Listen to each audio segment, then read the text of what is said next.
Você provavelmente já fez um Pix hoje, certo? É rápido, automático, de graça e resolve a vida de todo mundo. Mas essa mesma ferramenta virou o alvo principal de um relatório oficial do governo dos Estados Unidos. O resultado disso?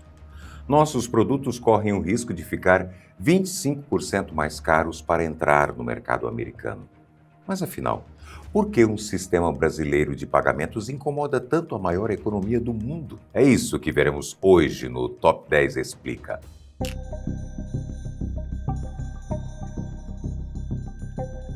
Para a gente entender a gravidade dessa disputa, precisamos primeiro dar um pequeno passo para trás. Até o final de 2020, se você quisesse mandar dinheiro para um amigo ou pagar um serviço, você tinha basicamente duas opções. A primeira era usar transferências bancárias como TED ou DOC, que cobravam taxas altíssimas e só funcionavam em horário comercial e de segunda a sexta-feira. A segunda opção era passar o cartão de crédito ou de débito. Então, em 2020, o Banco Central do Brasil lançou o Pix. Ele mudou tudo porque é instantâneo, funciona 24 horas por dia, 7 dias por semana e o mais importante de tudo, é totalmente gratuito para pessoas físicas. O brasileiro abraçou a ideia muito rápido. Em menos de 3 anos, 75% dos adultos do país já usavam o sistema. O volume de dinheiro transferido não apenas cresceu, como superou o volume das transações feitas com os cartões tradicionais. Foi observando esse cenário que, em julho de 2025, o governo americano decidiu abrir uma investigação oficial contra o Brasil. Para fazer isso, eles usaram uma lei americana chamada Seção 301. De forma bem simples, a Seção 301 é uma ferramenta legal que os Estados Unidos usam quando acham que outro país está trapaceando no comércio, adotando práticas injustas que prejudicam as empresas americanas. É a mesmíssima arma diplomática que eles já usaram para aplicar punições severas contra a China no passado. Quem conduziu essa investigação foi um órgão chamado USTR, que é a Representação de Comércio dos Estados Unidos, o escritório responsável por fiscalizar se os americanos estão levando desvantagem pelo mundo afora. E nós precisamos deixar uma coisa muito clara aqui. Isso não é um boato de internet e não nasceu de um post de rede social ontem. A investigação levou quase um ano inteiro de muito trabalho nos bastidores. No dia 1º de junho de 2026, nós chegamos ao desfecho. O USTR publicou a sua decisão final, um relatório técnico de 107 páginas, cravando que o Brasil, sim, adota práticas que prejudicam o comércio americano, ou seja, a fase de investigação já acabou, o governo americano já decidiu que nós somos culpados na visão deles e agora o que está em discussão é apenas qual será a punição. Para sermos totalmente justos com os fatos, o relatório não fala exclusivamente do Pix. Eles listam 6 áreas de atrito com o Brasil. A principal reclamação digital nem é financeira. Os americanos acusam o judiciário brasileiro de obrigar redes sociais, como a Meta, a removerem conteúdos políticos e suspenderem perfis em massa, inclusive de americanos, ao longo de 2025. No entanto, de todas as queixas, o Pix se tornou a mais chamativa e a que mais mexe com o sistema financeiro. É o que vamos ver agora.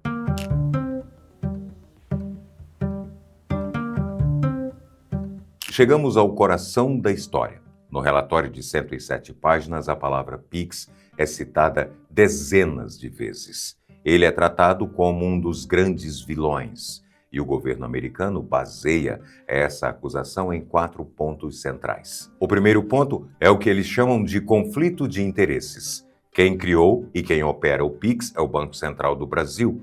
O problema, segundo os americanos, é que o Banco Central também é o órgão que cria as leis e as regras para todos os bancos do país. Na visão deles, o Banco Central é o juiz da partida e, ao mesmo tempo, o dono de um dos times que está jogando no campo contra os bancos privados.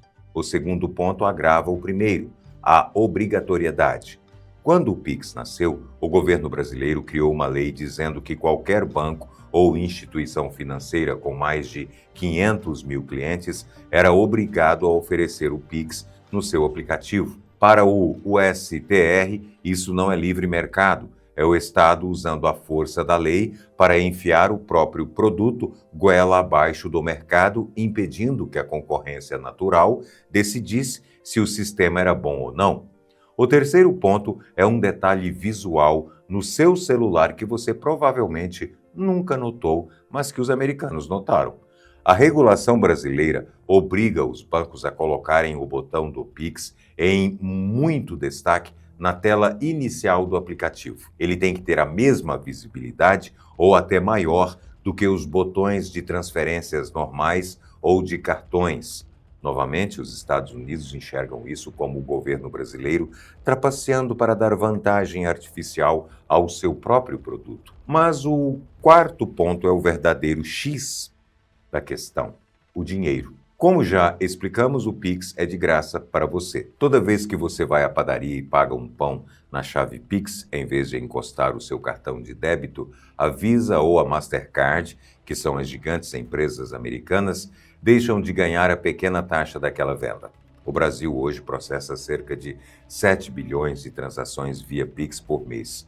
Multiplique isso por anos e estamos falando de montanhas de dinheiro que pararam de fluir para as contas dessas empresas americanas.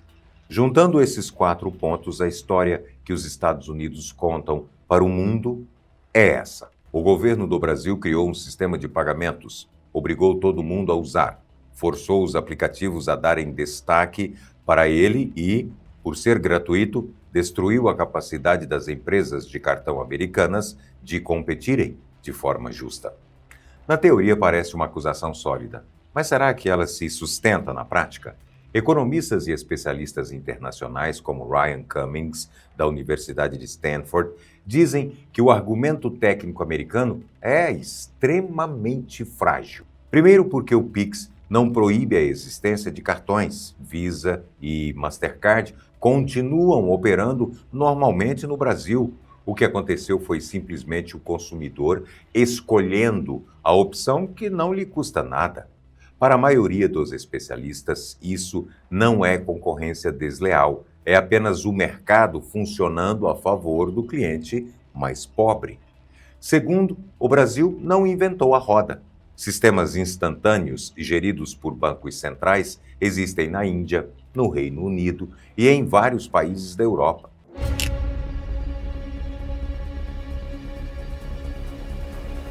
Com o mérito já decidido pelo governo dos Estados Unidos, o que temos pela frente agora são as consequências práticas.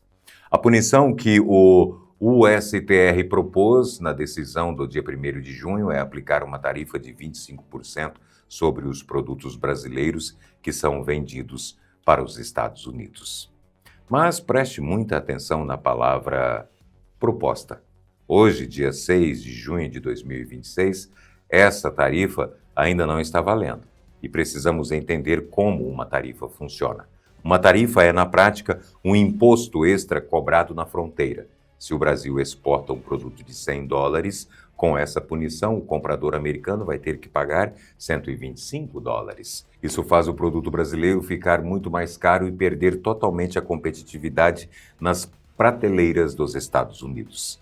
Eles simplesmente vão parar de comprar da gente e passar a comprar de outros países. É assim que o nosso país perde dinheiro. Felizmente, não é tudo que será punido. O relatório poupou uma lista de mais de 1.600 produtos essenciais que os americanos precisam importar do Brasil, como carnes, nosso café, suco de laranja, peças de aviões e minerais estratégicos.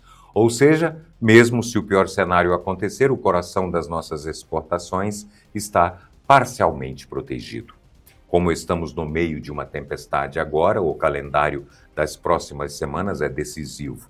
Até o dia 22 de junho, as partes interessadas podem pedir para participar de uma audiência em Washington. Até o dia 1º de julho, eles vão receber argumentos finais por escrito. No dia 6 de julho acontece uma grande audiência pública para debater a medida. E só depois disso, com o prazo máximo de até 15 de julho, o governo americano vai bater o martelo se essa tarifa de 25% vai virar a realidade ou não. Enquanto o relógio corre, a política entra em campo. Os presidentes Lula e Trump já tiveram uma longa reunião de 3 horas na Casa Branca recentemente. O foco declarado desse encontro foi justamente o comércio e as tarifas, e ambos sinalizaram que a janela de negociação está aberta. O Brasil também já levou o caso para a Organização Mundial do Comércio, dizendo que essa punição dos Estados Unidos é unilateral e ilegal. O jogo está sendo jogado neste exato momento. E para acalmar os ânimos, o seu Pix vai acabar? Ele vai passar a ser pago? A resposta é não. Absolutamente nada disso afeta o Pix no seu celular. Essa é uma briga de gigantes comerciais sobre fronteiras e exportações. O botão do Pix continua no seu aplicativo, instantâneo e de graça. A lição que fica de tudo isso é que não existe almoço grátis no xadrez global. E se esse formato ajudou você a entender de verdade um assunto tão complexo que está nos jornais, faça 2 coisas muito simples. Deixe o seu like, que é o que avisa o YouTube que você gosta e esse conteúdo tem valor para você, e se inscreva no canal. E se você quiser dar aquele passo além e ajudar a financiar esse tipo de pesquisa, clique no botão Seja Membro aqui embaixo. O seu apoio direto é o que nos mantém no ar. Um abraço grande e até o próximo vídeo. Valeu!